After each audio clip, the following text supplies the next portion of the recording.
Beautiful morning for baseball here in Trenton, New Jersey, as we welcome you to Moody Park.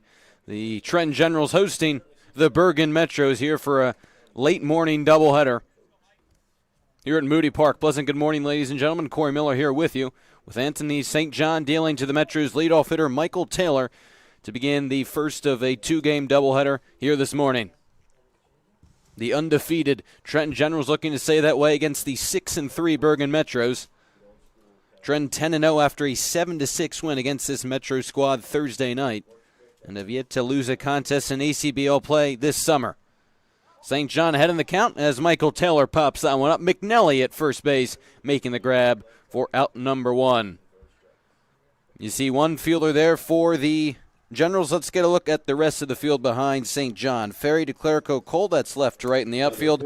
Doran, Logan Moat, Christian Moat, and then McNally third to first. And Chris Reeder does the catching for Anthony St. John on the mound for game number one for the Generals. Now faces Nick Bergamoto, the third baseman for the Metros. St. John, the rising senior at Babson College. His third game started of the season thus far, which leads this General squad. In his first two starts, he's thrown 10 innings, allowed 11 hits, just one earned run. A walk and a strikeout amounts to a .90 ERA. Bergamoto late on that one as he will send it out of play down the right field line. St. John, one of the returners for this General squad last season in ACBL play, 4-3 with a 3.64 ERA. He's had a solid past two campaigns as an upperclassman, now at Babson College.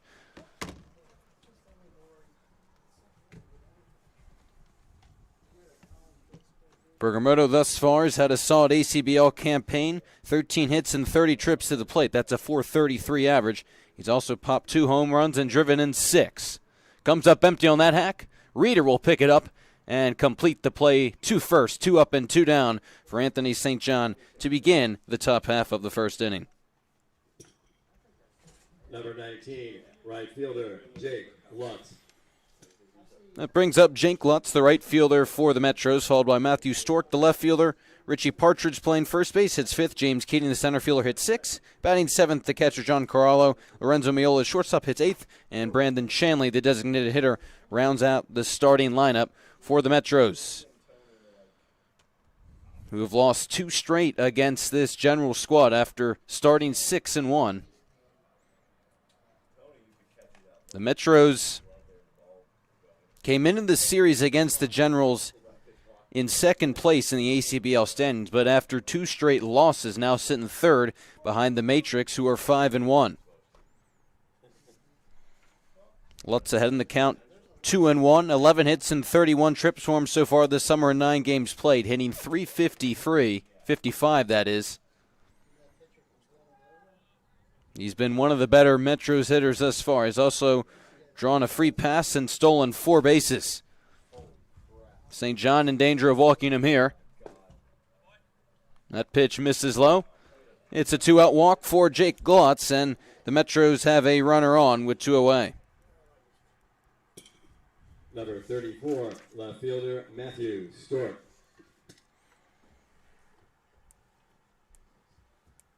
And now it's the rising senior at St. Elizabeth University, Matthew Stork, hitting just .192, 5 of 26 thus far on the season.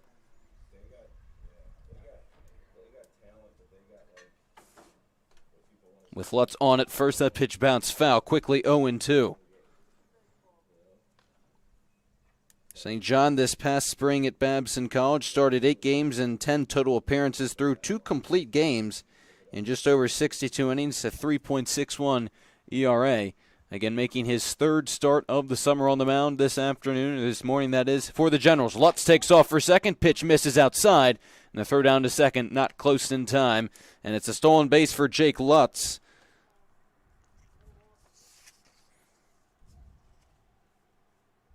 His 3rd steal of the season, and he's in scoring position with 2 away. 1-2 pitch to Stork, misses low, and it's 2-2.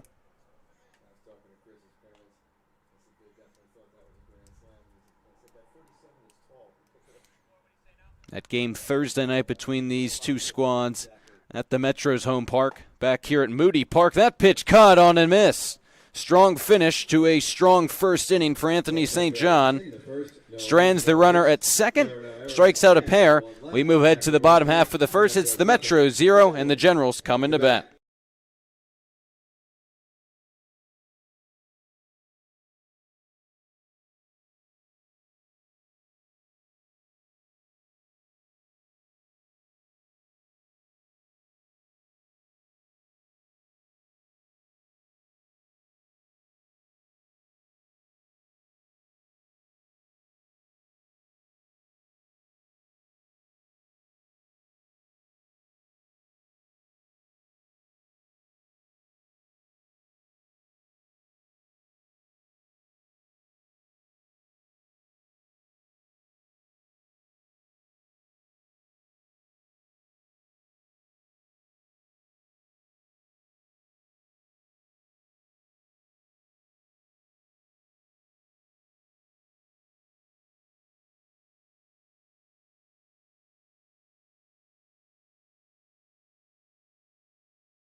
Jake DeClerico. Jake DeClerico will get things started for the Generals, facing the left-hander John Leahy, getting the start for the Metros. DeClerico takes the first pitch inside for ball number 1. DeClerico hitting at the top of the order here this morning. Holds off of that pitch. We've seen him both at the bottom and the top of the order, but wherever he is, lots of speed and a decent amount of production thus far. Enters play 5 of 22 for a 267 average. He's walked 4 times as well and sees the first strike sail in there, now 2-1. The Generals faced John Leahy on the mound back in Tuesday's win over the Metros, now 2-2. Leahy appeared out of the bullpen, and it wasn't exactly an ideal outing for the rising freshman at Trinity College as he deals on 2-2. That one misses high. He lasted an inning against the Generals, but gave up 3 runs on 2 hits and 3 walks, 8 batters faced, which was a big inning for the Generals in that win. That one misses. It's a leadoff walk for Jake DeClerico. Number 23, the DH, Nick Tomasetto. So with the leadoff runner on, Nick Tomasetto steps up to the plate, the reigning ACBL Player of the Week, and what has been the Generals' most productive hitter thus far. DeClerico always a threat to run as that pitch dips inside, 1-0. In total for Leahy, he's pitched in 2 games, thrown just 2 innings. His other appearance came against the Kings, in which he threw an inning, allowed no runs, and struck out a batter. They'll throw over and check on DeClerico. As we already said, his speed is incredibly important atop the Generals' order, or really wherever he's hitting. And the Generals have lots of speedy guys, especially in the outfield, and they've used that to their advantage, swiping several bases thus far, as Leahy's having a challenging time finding the strike zone. In total for Tomasetto on the season, he's hitting .480, 12 hits and 25 at-bats, and he's popped 4 homers, 13 RBIs. That leads the team in both categories. There goes DeClerico, but Tomasetto fouls that pitch to the backstop, and DeClerico will have to return to first. In Thursday's game, Tomasetto 1 for 3 with a stolen base. A guy who enters play, a career .421 hitter with 11 home runs in his high school career. Drove in 68 across that 4-year span as well. DeClerico stays put, and it's another foul ball for Tomasetto, now 2-2.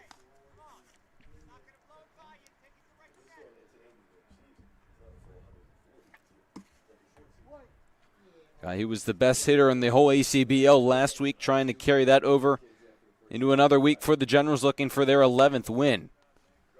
And Leahy now in danger of walking the first two hitters he has faced with Chris Reeder on deck.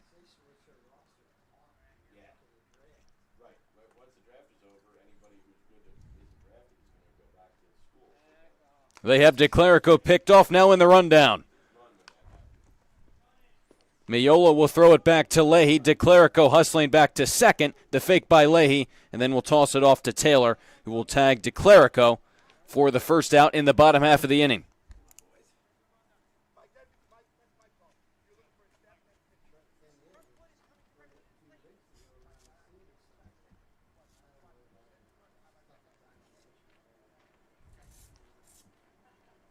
Not how the Generals wanted to see that base runner come off the bases, their leadoff man. We're hoping maybe Tomasetto or someone in the middle part of this order could drive him in, but the lefty pickoff move from Leahy effective. Looked like there was talk of maybe a balk there, but picking off DeClerico, caught stealing. And now Tomasetto will head down to first. Could have been runners on first and second. Instead, it's a runner on first and one away. Number 17 for the Generals. Chris Reeder. Chris Reeder digs into the box, followed by Aiden McNally, the first baseman. Andrew Cole, the right fielder, hits fifth. Mike Dorn, the third baseman, follows him up at sixth. Nick Ferry, the left fielder, bats seventh. Batting eighth is the second baseman, Christian Moat. And his twin brother, Logan, rounds things out, playing shortstop and hitting ninth against John Leahy, who's walked the first two batters he has faced. Reeder getting the start in game number one of this morning's doubleheader. We'll see what the Generals elect to do with their catching depth. All three catchers have been terrific for the Generals so far this season. Reeder no exception, hitting .360 in the early going. That one is in there for strike one. Reeder has played in all 10 games, or made appearances in all 10 games for the Generals. Whether that's at first base, DH, catcher, coming in as a substitution. It's been a variety of different appearances for him, but the tenured TCNJ player brings lots of experience, and more times than not when he's in this lineup, at least to start, he's hitting in the heart of it, hitting third, as he has so much experience. He pops that one foul down the first base line. Patridge gives it a look, but it's off the Metro's dugout, and it's now 1-2. So it's likely that we'll see either Griffin Murphy or Brandon Bucher behind the plate in game number two to give Reeder a break. But again, Generals placing a lot of trust in him in the heart of this order. With Tomasetto leading off a first, a 1-2 pitch to Reeder. Gets under it again. This one is playable for Patridge coming in and making the catch for out number two.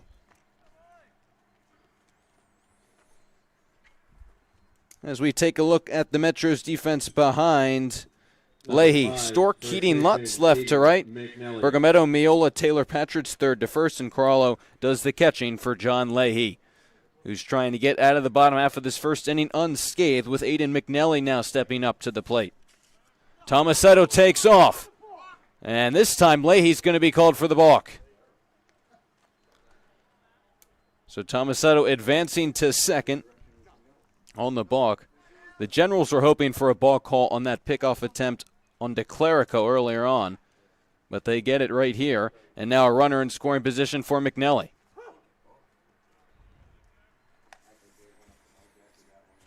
McNally playing in his 10th game. He is 9 for 26, which amounts to a .346 average, 9 RBIs, a homer, 3 walks, and 2 strikeouts. That one is smacked down the left field line, but foul. And we've really seen that the Generals consistently playing McNally in the heart of this order. The Daytona State College sophomore.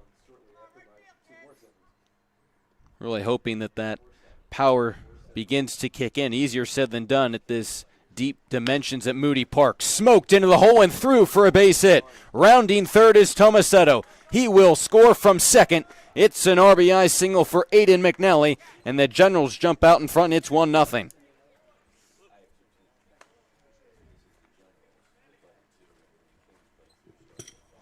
Number 7, right fielder, Andrew Cole. Andrew Cole now up for the Generals, and that's one of the reasons they love McNally, even if he's not hitting balls into the gap or for home runs. Again, difficult to do here at Moody Park. He's hitting the ball extremely hard. It was a hard line drive foul, and then finding the hole along the left side of the infield for a base hit. And the first run for the Generals continuing to click offensively, looking for win number 11. Cole goes after the first pitch he sees and slaps it into center field. It hangs up nicely for Keating to make the catch and bring an end to inning number 1. But the Generals strike first. The RBI single by Aiden McNally gives them a 1-0 lead as we move ahead to the top of the second. The Metros, nothing.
Anthony St. John back on the mound as Paltridge smacks that first pitch into right field, but right at Andrew Cole. A loud out number 1, but an out nonetheless.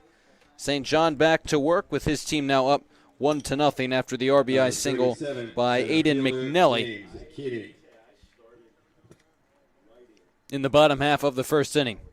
James Keating, the center fielder, next to hit for the Metros.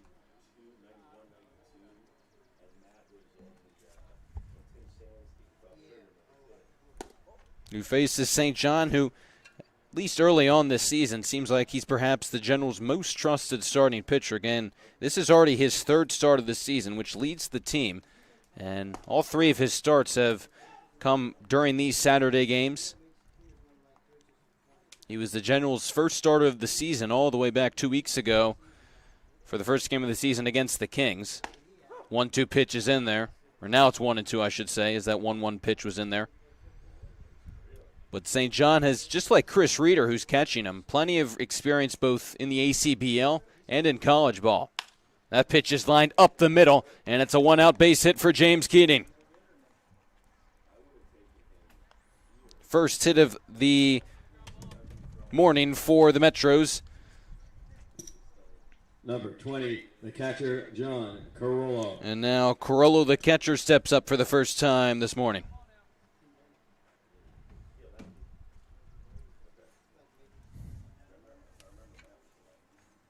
Who is 4 for 8.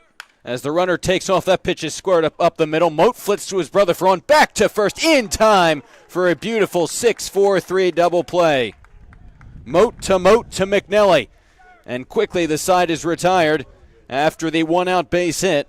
No runs for the Metros on 1 hit. And just like that, the Generals are coming right back up to bat, leading 1-0. After 1.5.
For the Generals, third baseman, number 28, Mike Doran. After a quick top half of the second, Mike Doran gets things started for the Generals in the bottom half of the inning.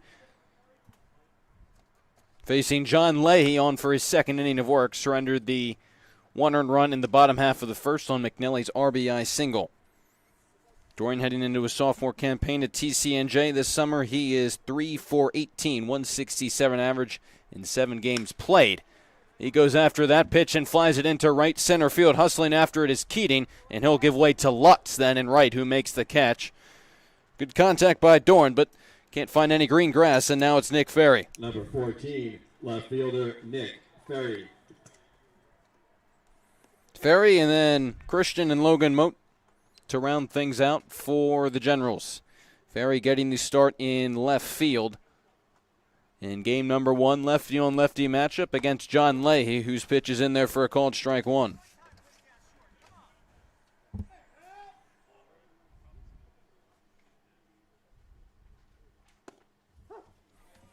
Ferry held up on the swing, but it's in there for a called strike anyways, and now it's 0-2.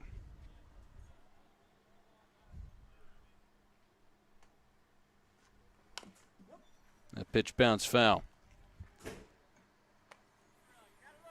You got to think a somewhat long start for Leahy would be important for the Metros, but also keep in mind he's only appeared in relief in 2 games so far, only heading into his freshman campaign. As we noted on the broadcast on Tuesday, the Metros don't have as much pitching depth just in terms of the number of players who are pitchers on their squad as some of the other teams. They actually ask a few of their position players to pitch as many as these teams do. That pitch is swung on and missed for out number 2 in the last of the second.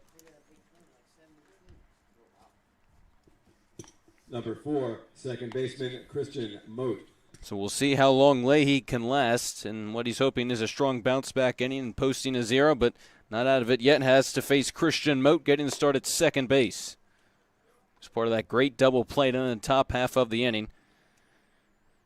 Him and his brother playing the middle infield here in game number 1, which has happened another time this season.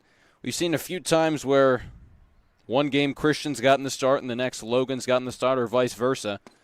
But it's good to see them both out there at the same time. It's something they've done throughout their high school career, where one of them's been at short, the other's been at second, as they both can't play at short at the same time. And both talented players, so wanting them to be in the lineup at the same time. And the chemistry between them makes them a great middle infield duo. Christian ahead of the count, 3-2. Hitting 8th, he's hitting just .083, 1 hit in 12 at-bats. Spoils that pitch, count remains full with his brother on deck. The two great chemistry playing hockey as well at Gill St. Bernard's High School. Now at Iona College, as Moat fooled on that one, comes up empty on the hack. And a solid bounce-back inning for John Leahy. Retires the Generals in order, 3 up, 3 down, including 2 strikeouts. We move ahead to the third inning, 1-0 Generals.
Lorenzo Miola.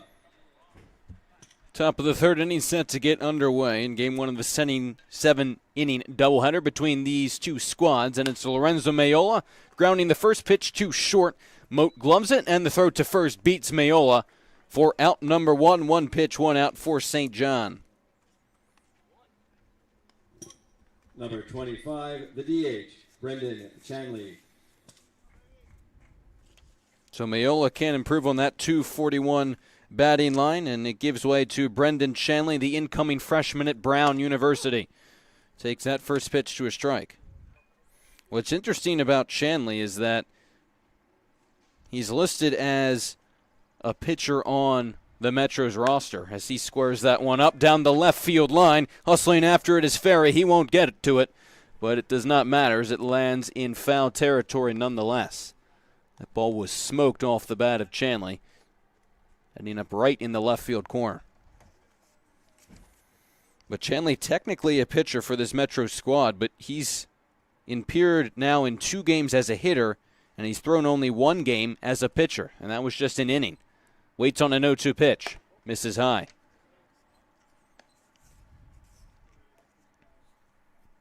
But a guy who's a talented hitter did so as an outfielder in high school. A high chopper up the middle, and that'll squeak through for a 1-out base hit for Chanley.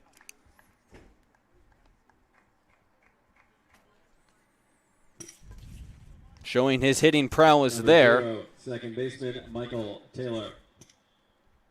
And for the third straight inning, the Metros have a runner on base. Now it's the top of the order, and Michael Taylor, who popped to Aiden McNally at first base his first time up. Checking on Chanley at first. Taylor's been one of the best hitters for the Metros this season, the rising senior at Fordham, hitting 410 hits and 25 at-bats, and once again they'll throw over on Chanley. 5 stolen bases as well for Taylor, who's drawn 5 free passes.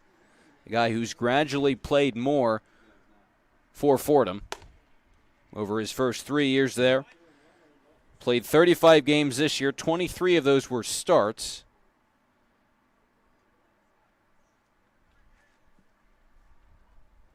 So he waits on that one and comes up empty on a big hack. It's 1-1.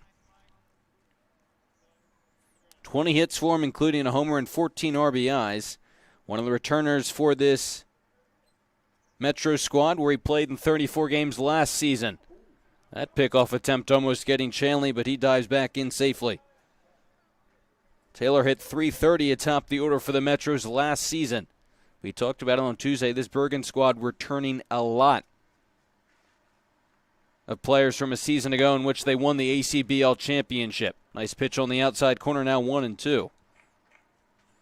You got to think that gives the Metros good position to win again this year, especially since some of their top players from last year are coming back or are back. Now 1-2 on Taylor. St. John delivers, and Taylor comes up empty on that hack. Big strikeout of the leadoff man, and now they're 2 away. Number 4, third baseman, Nick Bergamatto. Bergamatto hitting even better, I should say, than Taylor. .433. 2 of the threats atop this Metro's order. They have a lot of different options throughout their lineup, but it seems like through 9 games they're still trying to figure out maybe consistently what they want the order to look like. For the most part, the Generals have settled into what that lineup is going to look like, it seems like.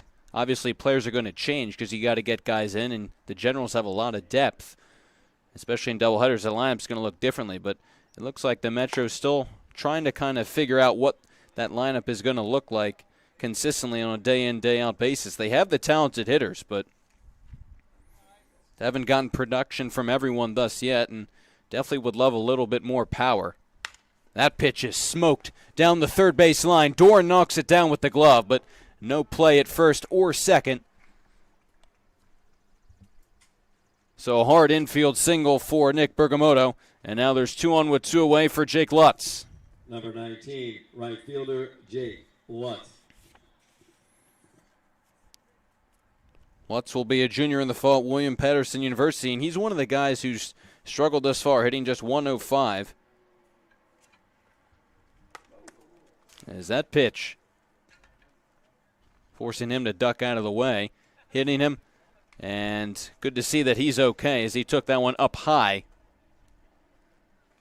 Not ideal for St. John, loading the bases now for Matthew Stork, Matthew Stork, who struck out swinging his first time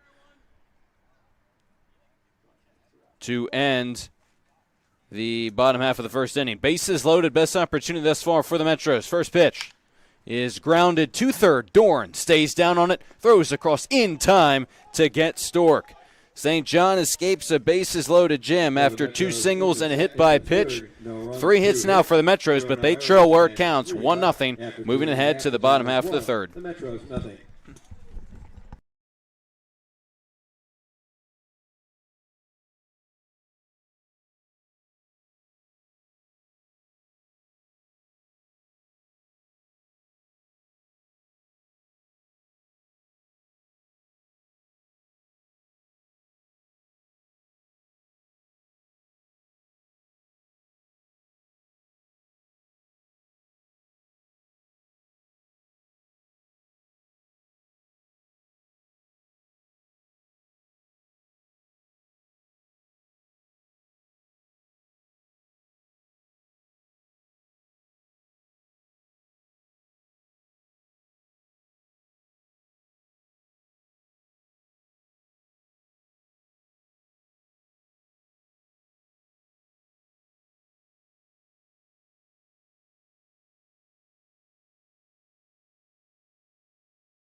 Shortstop, number 3, Logan Moat. Logan Moat steps into the box in the last of the third. Moat and then the top of the order and Jake DeClerico due up for the Generals, facing John Leahy, who threw a perfect bottom half of the second after a 1-run first inning. Moat turned that great 6-4-3 double play for the Generals back in the top of the second, behind in the count 0-2. Great to see that, especially since both Moats have a few errors early on in the season, but they'd also love to get the bats going at the bottom of the order for the Generals, both hitting under 200. But it's probably tough, and this could be the case for some of the Metros hitters as well, for the Moats to get back in the groove of thing. Obviously, they're taking hacks at Iona College, but didn't see any playing time against pitching this spring. So possibly a difficult adjustment, as that one is popped into shallow right field. Lutz charging in, but he'll give way to the second baseman, Taylor, who makes the catch for out number 1 here in the last of the third. Number 2, center fielder, Jake DeClerico. Jake DeClerico, who walked and then was thrown out on a caught stealing. Leahy actually was the one who picked him off.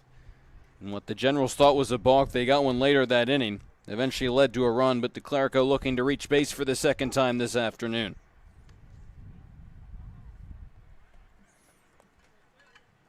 Another guy who hasn't seen any playing time at Rutgers University yet comes up empty on that swing. Difference between him and the Moats is that DeClerico is a year older, now heading into his junior year at Rutgers. Behind in the count 0-2 against Leahy, who's looked solid since coming out in the second inning. He deals high and away for ball 1.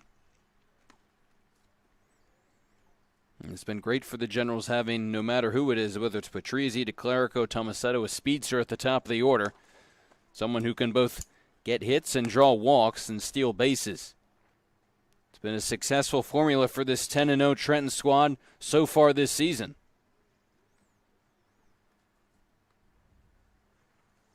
As that pitch is grounded softly to second. Taylor making the play and throwing across to Paltridge in time for out number 2. Number 23, the DH, Nick Tomasetto.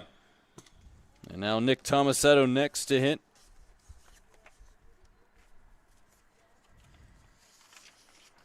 Tomasetto will join DeClerico at Rutgers in the fall, and that's part of what makes his production,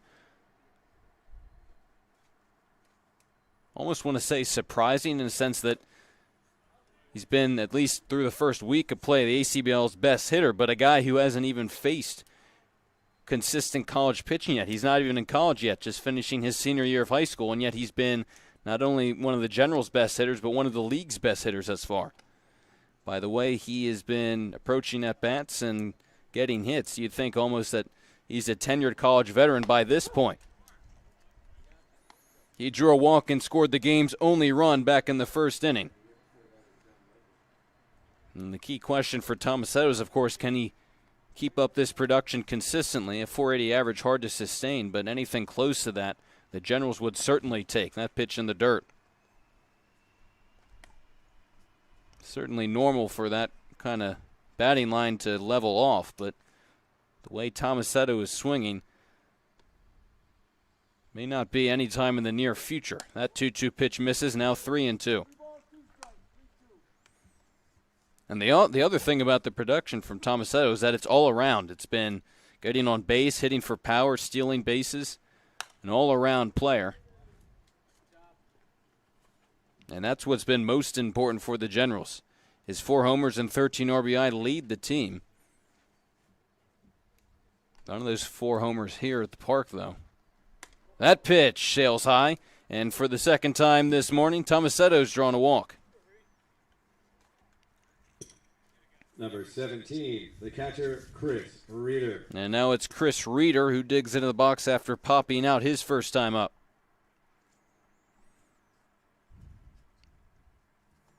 And despite the fact that the 2 other catchers on this Generals roster, Griffin Murphy and Brandon Bucher, technically lead the team in average. They played in fewer games than a lot of the players, and certainly have than Reeder. But they lead the team in average. We've seen that Reeder's going to get the start for the Generals in their biggest games. Again, he'll probably not get the start behind the dish in Game 2. But his returning experience in terms of college and ACBL play has not only made him the primary catcher, but one of the primary hitters in this lineup. That's why he's hitting third in between 2 Division I guys. But if Bucher and Murphy can keep up their production, it'll be very interesting to see how the Generals elect to split up the 3 catchers as Tomasetto dives back in safely. You could DH one of them too, but these are good problems to have if you're Trenton, having a lot of talented players who are playing well and not having enough spots for them. That pitch is slapped on the ground. Miola will go the easy route to second and throw out Tomasetto. Fielder's choice for Reeder. Generals strand the 2-out walk. Can't bring any in. Quickly moving ahead to the top of the 4th. Same score, 1-0 Trenton. The Generals 1, the Metros 0.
Richie Paltridge. Anthony St. John back on the mound for his 4th inning of work. Facing Richie Paltridge now. in the Metro's order, who lined to right his first time up. Top of the fourth, 1-0. Trenton leads over Bergen. Here in game one of a two-game doubleheader between these two squads, two of the better teams in the ACBL so far this season. St. John has been exceptional thus far, giving up 3 hits, but no runs and trying to preserve that 1-0 lead. Now 2-2 on Paltridge. And that's one of the reasons why they like to start St. John on these Saturday doubleheaders, is because they know, the Generals know that he's going to be able to give them length on the mound. Swing and a miss. Paltridge down swinging to begin the fourth. Number 37, center fielder, James Keating. So now it's Keating with no one on and one away.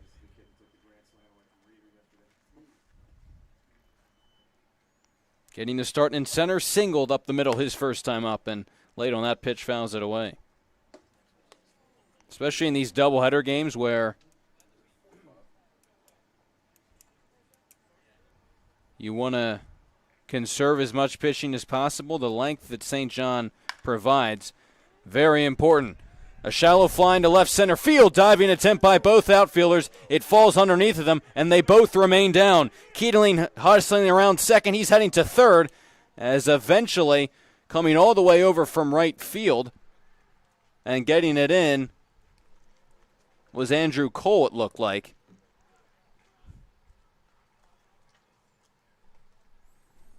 As both DeClerico and Ferry converged for that, they both went into a dive.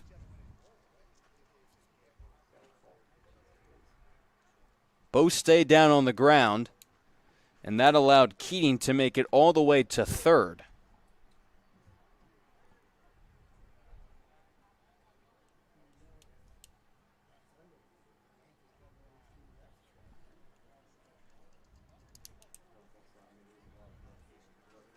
That was actually Logan Moat, who came all the way out from shortstop to get that ball in.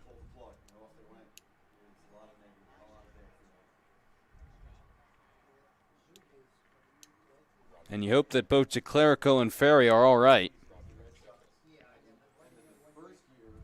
That ball would have been down for a base hit either way. DeClerico was somewhat close to catching it, but then it was the fact that both DeClerico and Ferry stayed down, which allowed Keating to get all the way to third. And it looks like both DeClerico and Ferry are all right. They'll stay in the game.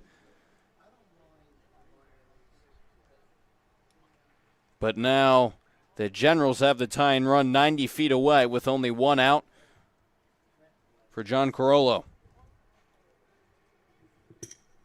Number 20, the catcher, John Carollo.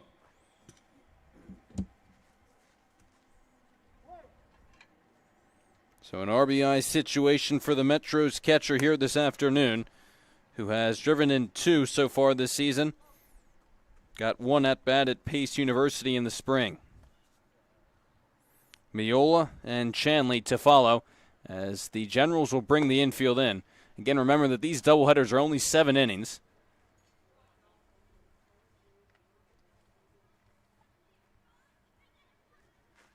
Now 2-0 on Carollo.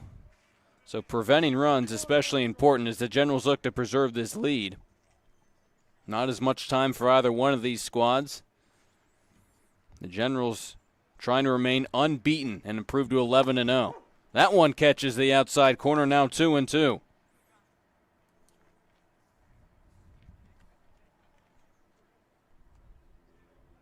St. John looking to retire Carollo and strand the runner at third. The 2-2. Lined into center field. DeClerico backpedaling. Keating back to tag. DeClerico makes the catch, and scoring from third is Keating. A sacrifice fly for John Carollo, and the game is tied up at 1. Number 1, shortstop, Lorenzo Miola. And that's where that last play where DeClerico and Ferry converged is tough to swallow probably for St. John, because you understand that neither one of them were going to catch it. Landed in front of them, and they both went into a dive to attempt to grab it, but then colliding, staying on the ground. It allowed Keating to get all the way to third, and then that sac fly scoring him. Carollo 0 for 1, grounded to short. St. John now just over 50 pitches here in the top of the fourth, having just allowed his first run of the game. We're tied up at 1. Miola, who actually hit at the top of this order on Tuesday's game. And again, part of the situation for the Metros where they're still trying to figure out what their order is going to look like. Still somewhat surprising to see a hitter of Miola's caliber hitting all the way down at 8th, but he's only hit .241 this summer, and you have hitters who are more hot at top of the order, but Miola will improve on that batting line with a base hit up the middle. 2-out base runner for the Generals, looking for their first lead of the game as Chanley digs into the box. Number 25, the DH, Brendan Chanley. Chanley, a single of his own back in the third inning. And again, the rising freshman at Brown University. First pitch from St. John misses high. Chanley was actually originally committed to Duke, but switching that up, now headed to Brown. And you can see at his size, not surprising at 6'4", 200, to see that he was an all-league football selection at Ridgewood High School. Reeder heads to the mound to talk things over with St. John, who struggled a little bit the past 2 innings. The Metros loaded the bases in the third, couldn't bring any home, and now have a runner in and another on with 2 away.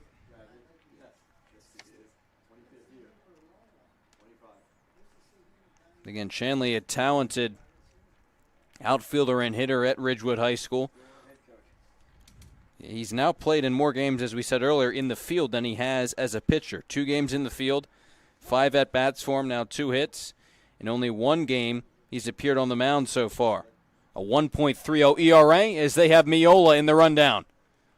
McNelly a few pumps, trying to run him down. Reeder has it now. Can't make the tag. We'll flip it back to Cole, who can't hang on to it. But it's not going to matter, as they're going to say maybe Miola was out of the baseline, or maybe they'll say Reeder actually applied the tag. For the Metros in the Either way, Miola is retired, and St. John escapes further trouble in the top of the 4th inning, but not before the Metros tie the game up at 1 on the sacrifice fly by Corolla. Generals coming back in the bottom half of the inning. We're tied up at 1.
Game now tied up at 1. John Leahy back to work in the bottom half of the 4th.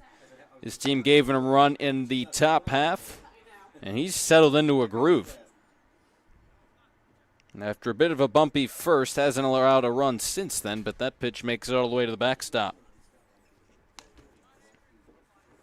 We can confirm that the out call on Miola to end the top of the fourth was indeed the fact that he was out of the base path. The Metros were kind of contesting that in between innings, but that was the call.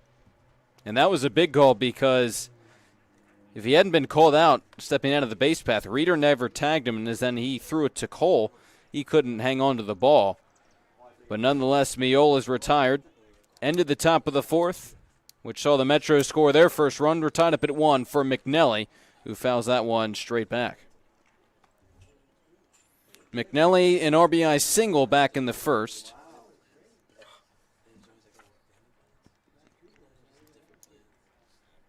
Who has provided really nice support for the guys hitting in front of him. In the sense that you're not going to pitch around them at all to face McNelly, providing great protection in the heart of this order. And he's hit the ball hard so far this season. Did so back in the first, and he stays alive with another foul ball. We brought up the question in the first inning, but how much does this ballpark limit his power, which he has a lot of? It's going to limit the power of a lot of players. Again, Generals were last in the league in homers, in a large part last season because of these deep dimensions. A fly ball into left, Storch, an easy play for the first out in the bottom half of the fourth inning. Number 7, right fielder, Andrew Cole. And now Andrew Cole, who lined to right his last time up.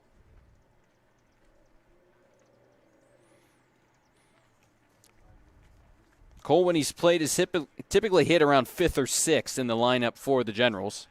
Waits on the first pitch from Leahy, which goes to the backstop yet again.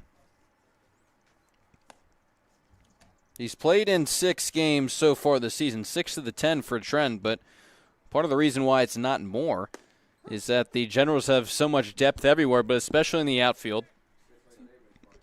And Cole's an example of a guy who, if he was playing on another squad in the ACBL, would be playing just about every game and would be hitting even higher in the lineup.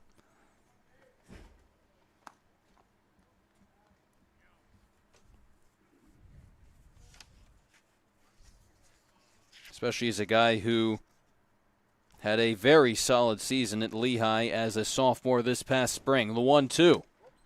Now 2-2. Started 35 of the 40 games, hit .309, and had 12 multi-hit games. But he has a lot of competition in this Generals outfield at the Division I level as well. That pitch skips in there now, 3-2. That last pitch, 65 for Leahy, who has settled in nicely. Again, he allowed 3 earned runs on Tuesday in 1 inning of relief, but you'd never know it the way he has pitched the last few innings against the Generals. Right here, he walks. Cole, nice job to work a walk. Number and 28, put a runner on first for Mike Doran, who flew to right in his only trip to the plate thus far. Generals looking to regain the lead in the 4th of 7 innings. First game of this morning's doubleheader. Cole stays put at first, and Dorn takes that pitch high for a ball.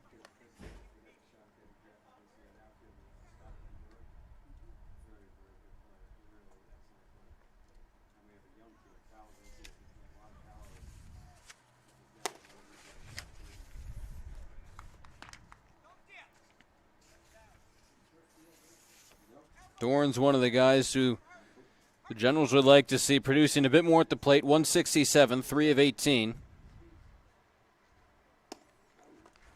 Nice job by Carollo to jump up and glove that one. It's 3-0 on Dorn, though.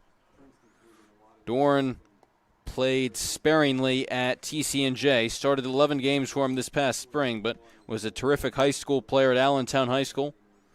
Winning MVP his senior year. Several appearances for him at third base so far this summer, playing in his 8th game. Waits on a 3-0 pitch and takes it high for ball 4. So just as we said, Leahy was settling into a groove.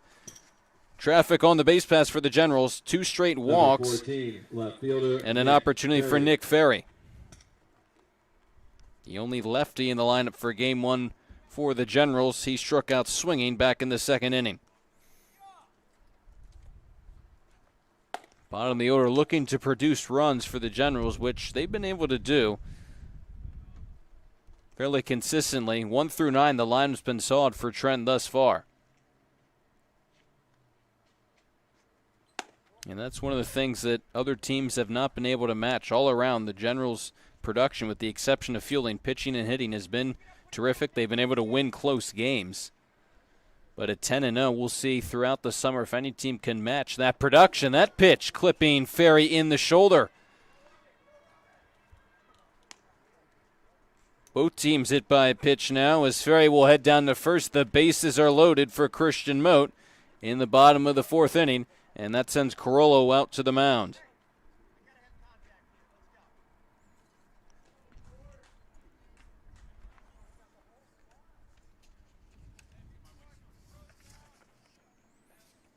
Christian Moat struck out in the 2nd inning.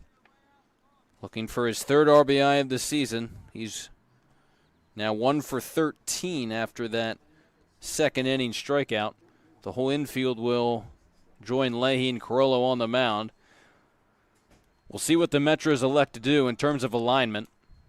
Could be a situation where you bring the corner infielders in and the middle infielders stay back or at least go halfway.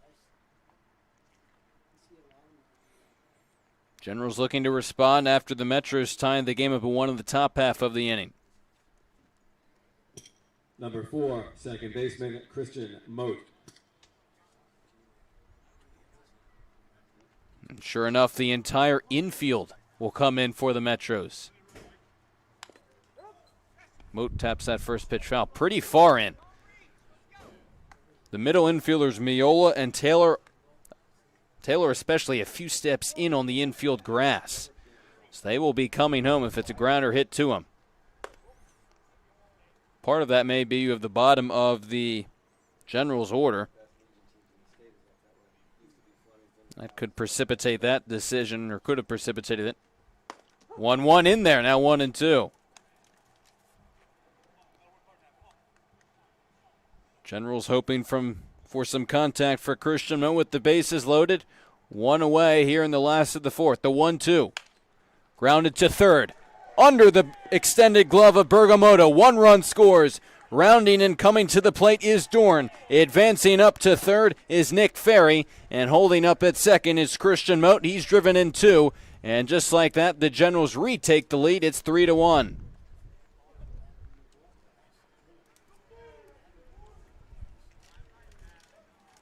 Number 3, shortstop, Logan Moat. Perhaps the biggest hit of the season for Christian Moat, driving in 2 on what is actually the Generals' just 2nd hit of the game, but now 3 runs. They lead where it matters.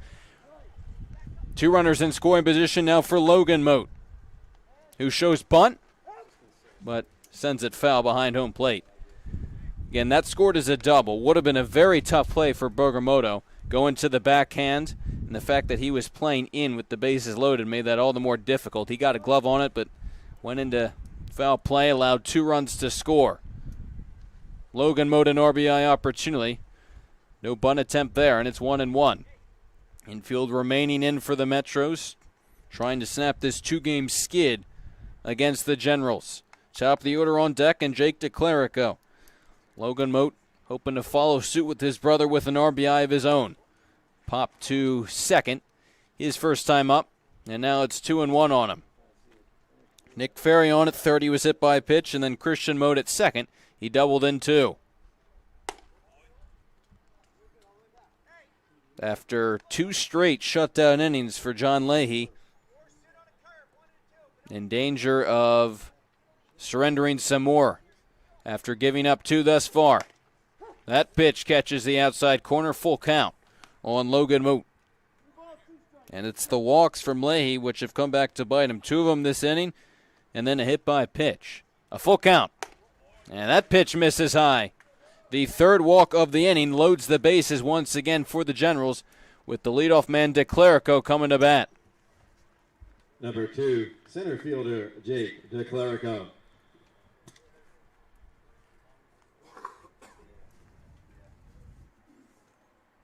Andrew Montalvo jogging out to the bullpen for the Metros, but not a situation where he's loose yet, so they're going to stick with Leahy. Infield remaining in for DeClerico behind in the count 0-1. On its way as that pitch is lined into center field. Keating hustling after it. He can't make the play, and it rolls past him. Scoring easily is Doran. Christian Moak getting the wave. His brother right behind him. The throw to the plate, not in time for either one of them, and they both come around to score. How about the hustle from not only Christian Moat but Logan Moat to score all the way from first? He was right behind his brother. Number 23, the DH. The throw was nowhere near getting Christian, who is the lead runner. Thought maybe they would have been able to nab Logan, but the call at home plate was safe, and that was a bases-clearing double from Jake DeClerico. It's 6-1 Generals.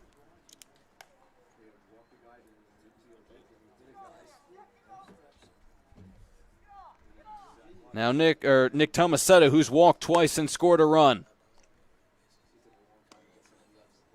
Looked like Keating would have a chance at that ball. A run was definitely going to come in to score on a sac fly or a base hit, but once that ball got past him, it was trouble.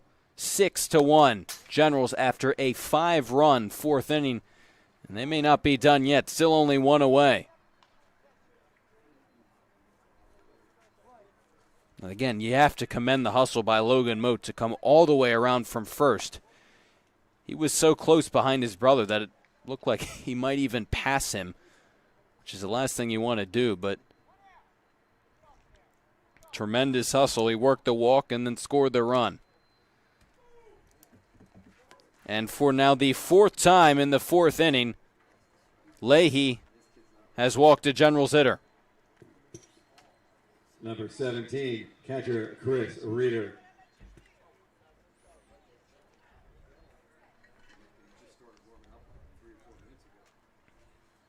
Now Chris Reeder, who is 0 for 2 so far this afternoon. McNelly waits on deck. He began the inning with a flyout. That is grounded fair down the left field line. Here comes DeClerico around third. Tomasetto digging into third, and Reeder into second. Another RBI double for the Generals. Make it 7-1 in the fourth.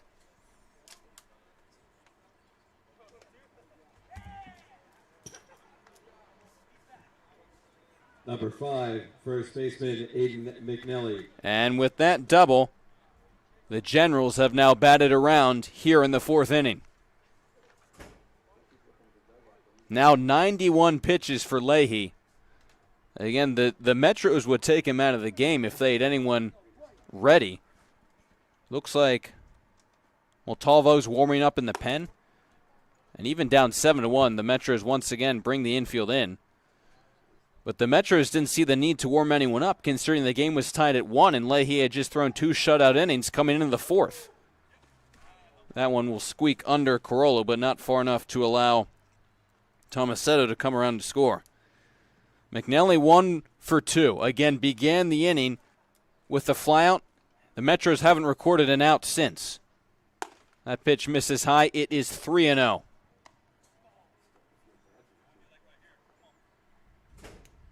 What was shaping up to be a strong start from Leahy. 7 earned runs now. A 3-0 pitch is blasted into left field. Storch after it, but it lands foul. And strike 1 on McNelly. With Andrew Cole on deck. Still a hitter's count. Again, the infield in for the Metros.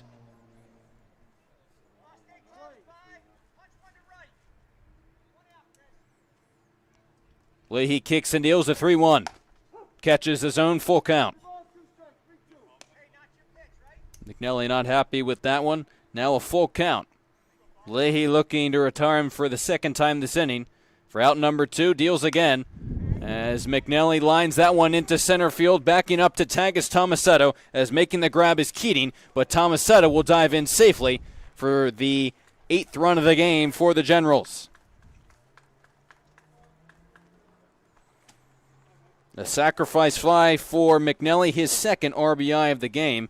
And how often do you see that the same hitter makes 2 outs in the same inning? 7, right fielder Andrew Cole. That's been the case, as McNally, a fly out, or 2 flyouts, but 1 a sacrifice fly. The only 2 outs Lay's been able to record this inning. And now it's Andrew Cole who got this whole rally started with a walk. A 1-out walk after McNally.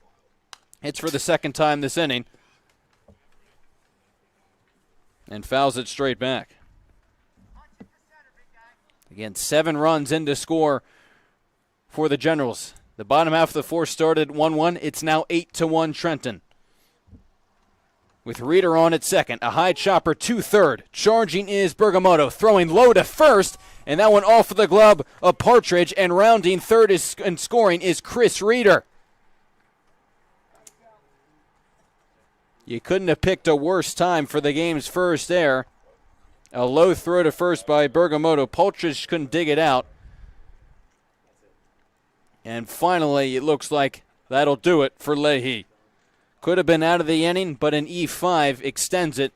He departs, surrendering 8 earned runs.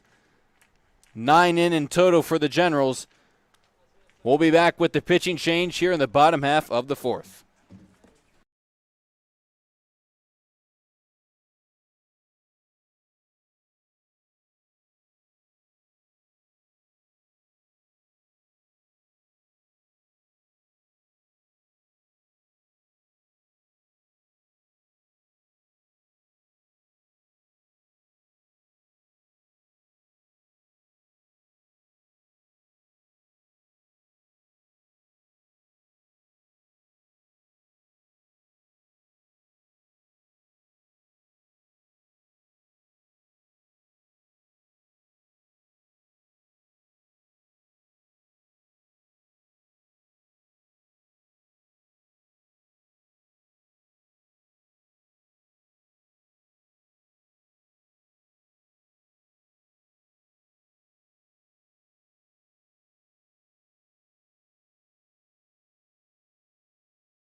Noah Rodriguez replaces John Leahy and hopes to finally bring an end to the 4th inning. Cole takes off for second. The throw down, not in time. Somewhat surprising to see the Generals remain that aggressive on the base pass, now up by 8. But looking to extend things for Mike Doran, who's up at the plate now. Again, they've batted around. They've scored 8 here in the 4th. Rodriguez, the rising sophomore at Siena College. This will be his 4th game. He's thrown 5 1/3 innings pitched, allowed 2 earned runs, comes out to a 3.37 ERA, and he has also racked up a save thus far. His work at Siena this spring, almost exclusively out of the bullpen. He was 0 of 6 in 26 appearances, started just a game, a 7.82 ERA as a freshman. A 2-1 to Dorn, fouled straight back.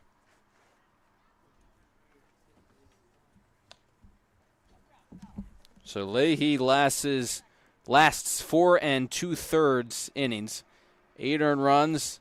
Only actually gave up 4 hits. It was the walks here in the fourth that really killed him. A 2-2 pitch to Dorn. A weak chopper, right back to Rodriguez. He will throw to first, and the inning is finally over. An embarrassment of riches in terms of runs for the Generals. They tally 8. 8 come to the plate before the Metros can finally tally 3 outs. And what began as a 1-1 fourth inning is now a 9-1 Generals lead.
A whole new ball game here in the top of the fifth. Brandon Shanley, the ninth hitter for the Metros, gets things started with a weak tapper back to the mound, but it hit off of his foot, so a foul ball. Shanley was up to bat what seems like a long time ago in the top of the fourth, but after the caught stealing of Lorenzo Miola in front of him, now hitting again in the top of the fifth. Shanley, a base hit his first time up back in the third, and Anthony St. John back on the mound. An 8-run lead for him right now. That one is punched to first. McNelly off of his glove to the bare hand and throws to St. John in time for out number 1.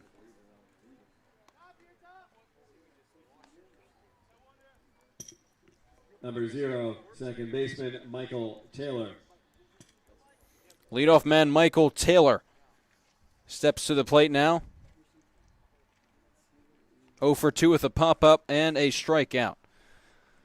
Generals feeling good right now, up by 8 in the 5th of 7 innings. The Metros, you've got to be frustrated because you risk falling to 6-4. You're still in third place, but you would have lost 3 straight to this Generals squad, and even after returning a lot of players from a championship squad last year, you're playing a team that almost looks unbeatable right now. We'll move to 11, though. Again, these two teams will play another game after this, but the Generals are showing you why they are unbeaten. Have done everything well so far today. Pitch, hit, and field.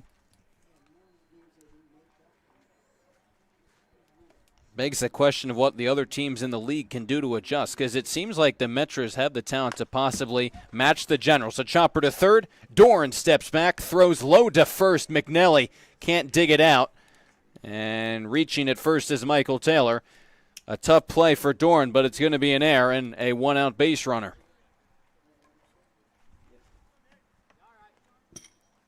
Number 4, third baseman Nick Bergamotto. So Nick Bergamotto digs in off of a single back in the third. And if you're going to nitpick anything about the General start to the season, it's going to be this defense. Just as we said, it's been good. The error from Dorn. That's the only thing that really they can improve upon. The pitching and the hitting has definitely been there. And they now have Taylor picked off. Throw down to second, and he's out. Slams his helmet down in frustration. The second straight inning that a base runner for the Metros has been picked off, as this game one has gone from bad to worse. Miola in the top of the fourth picked off after a single, and now Taylor, after reaching on the air, picked off by St. John. Bergamoto calls time. Not something you necessarily see from a right-handed pitcher, but credit to St. John. The Metro's trying to run their way back into this game, but that pitch is grounded sharply foul. And back to the defense for the Generals. They've been able to win all these games despite the fact that the defense hasn't been great. It was among the worst in the league last year, and they had a near 500 season. And they've been able to win a lot of these close games despite piling up some errors. And you got to think that may not be sustainable. Another chance for Dorn at third. This time he charges, throws a little bit high, but McNally will come back on the bag to complete the out. The Metro's got a base runner on the air, but then St. John picked off Taylor at first. They still trail by 8 runs, moving ahead to the bottom of the 5th.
Nick Ferry. 7, 8, 9 due up for the Generals in the last of the 5th. Nick Ferry gets things started. Was hit by a pitch and scored a run in that 8-run 5th inning. Faces Noah Rodriguez for the first time, who got that last out in the bottom half of the 5th, replacing John Leahy.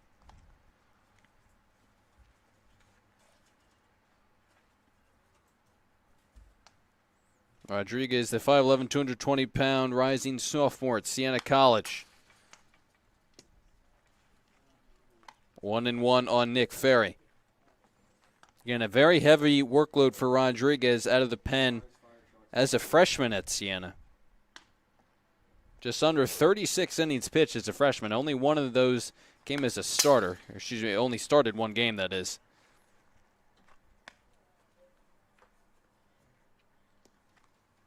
Out of Don Bosco Prep. Rodriguez pitching in the New York Collegiate League last summer. Gets a swing and a miss from Nick Ferry, and there's one away in the bottom half of the 5th. Number 4, second baseman Christian Mote. Christian Mote, a RBI double his last time up, also scored a run. Digs into the box. And the great thing for the Generals is that as that pitch is grounded to short, Miola charges gloves, off balance throw to first is in time for out number 2. Number 3, shortstop Logan Mote.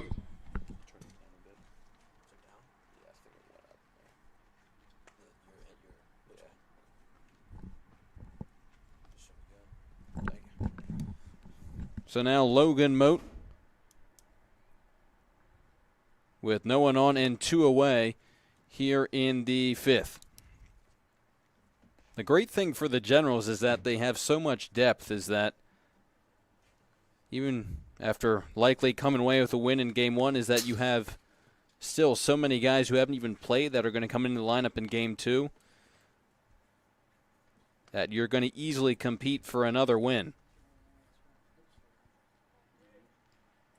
Haven't seen Danny Cyprian here in game one. Check swing. As they'll appeal to first, he went around, now 2-1. Dom Patrizzi, Robbie Carvelli, just some guys who haven't even played here. Timmy Wright, who's been great so far this year. A 2-1. Big swing and a miss, now 2-2.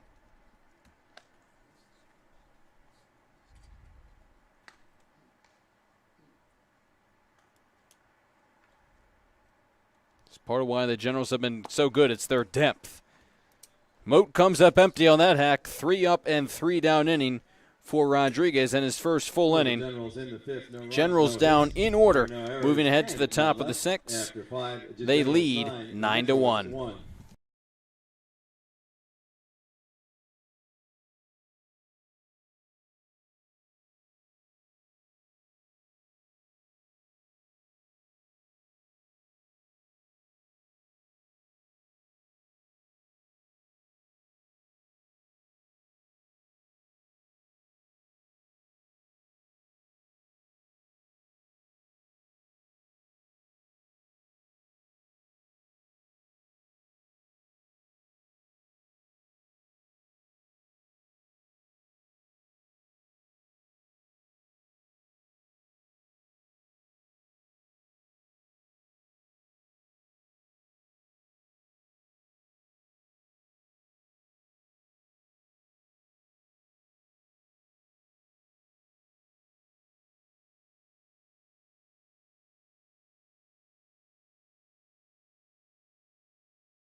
Sixth inning set to get underway.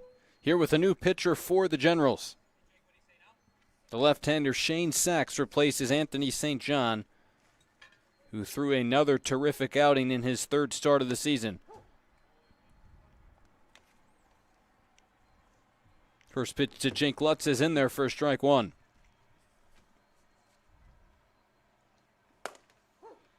Now strike 2. St. John lasted 5 innings, allowed 5 hits, just the 1 earned run.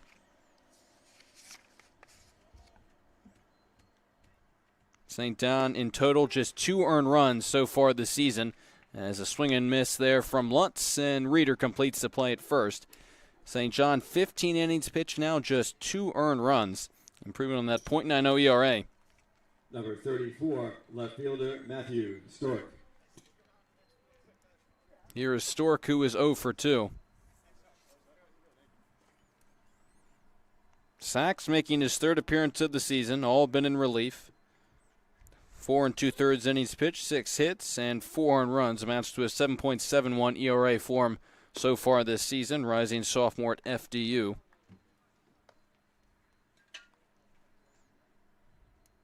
Where he appeared in 11 games, pitched to a 9.88 ERA.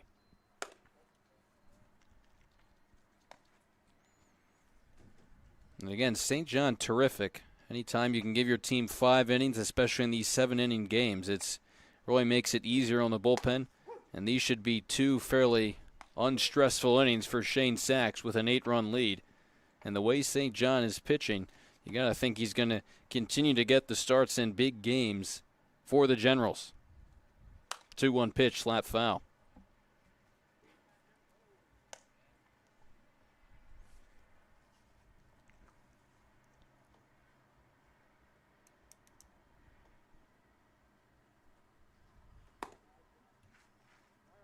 We'll see how well the Metros are potentially able to rebound after losing by a sizable amount here in Game 1. Again, still only the 6th inning, but down by 8. As Sachs produces another swing and miss. 2 batters, 2 strikeouts begin his outing out of the bullpen. 2 away in the top of the 6th. Number 12, first baseman Richie Paltridge. Paltridge steps in 0 for 2 here this afternoon. A line out and a strikeout, now lefty on lefty. Sachs, a very efficient pitcher despite the fact he stands at only 5'7".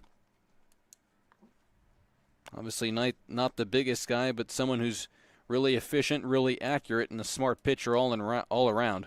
Doesn't throw incredibly hard, but a good pitcher who the Generals have turned to for the 3rd time this season. That pitch hit hard on the ground, but right at Moat, who gloves it and throws to first in time. 3 up, 3 down for Shane Sachs out of the bullpen. Bottom half of the 6th coming up, 9-1 Trenton.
Top of the order for the Generals in the last of the 6, Jake DeClerico, who is 1 for 2.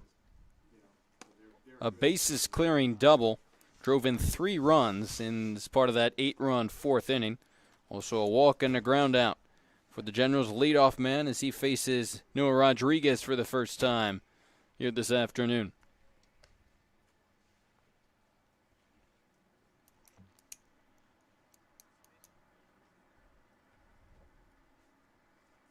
The 2-0 pitch is sent foul.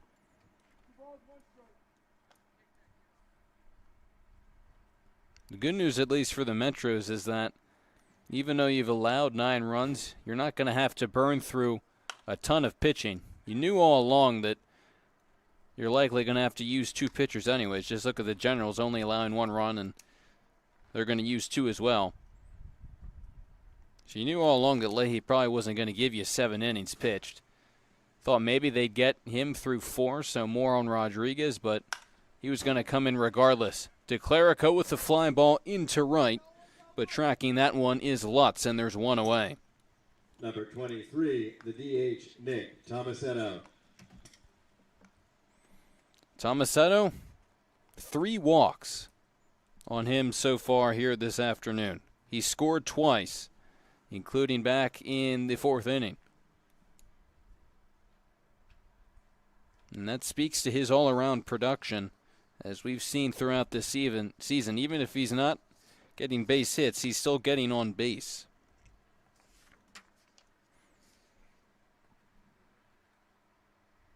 Generals actually trail the Metros in terms of hits 5-4, but the amount of 3 passes they've gotten so far this afternoon has been a big part in getting traffic on the bases, and that was what really took Leahy out of the game in the 4th. It was the free passes. 2-1 on Tomasetto.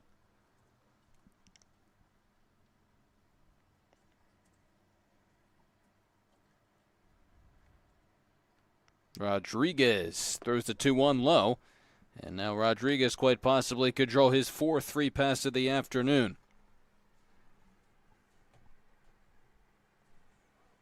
Rodriguez has been solid since replacing Leahy, as that one is lined into right field. It'll get down in front of Lutz for a 1-out base hit. Tomasetto swinging away, not drawing a walk, but reaching first nonetheless on the base hit. Number 17, catcher Chris Reeder. And now Chris Reeder, who doubled and scored a run his last time up.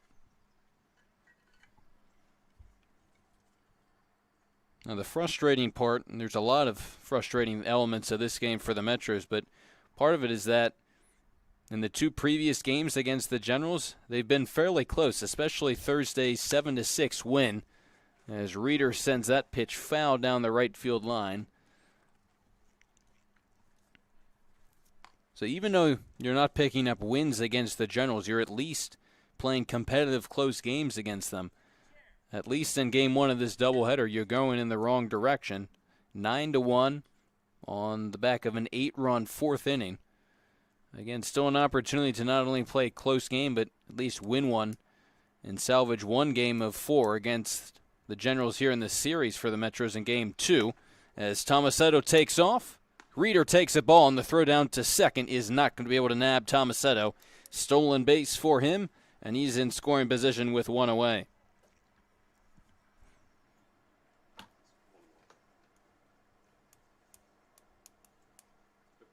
Generals still aggressive on the base pass, even leading by 8. A 1-1 pitch misses high. It's 2-1.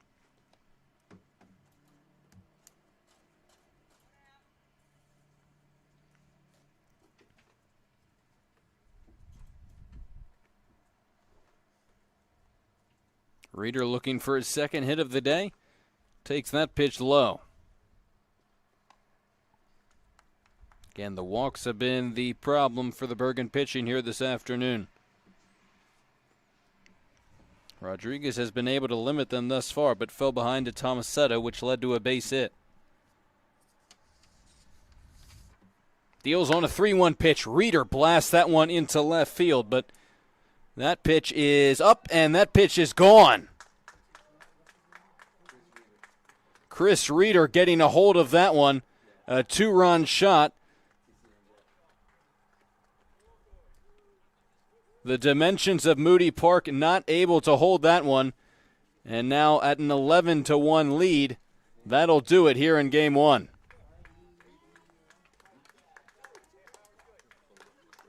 A shot by Chris Reeder enacts the mercy roll here in the 6th inning. An 8-run 4th and then a 2-run 6th. The Generals also scoring run all the way back in the 1st. A terrific start to a 2-game doubleheader. On 2 hits, there were none left. Your final score in game number 1 this afternoon, the Generals 11, the Metros 1. They take game 1 in dominating fashion, 11-1. Terrific pitching by St. John to start things. 5 innings pitched, just the 1 earned run. And the lineup getting things done, drawing free passes and bringing runners in. And most recently, Chris Reeder with that bomb to left field brings an end to game number 1. We'll be back with game number 2 shortly here at Moody Park. Again, it's the Generals taking game 1, 11-1.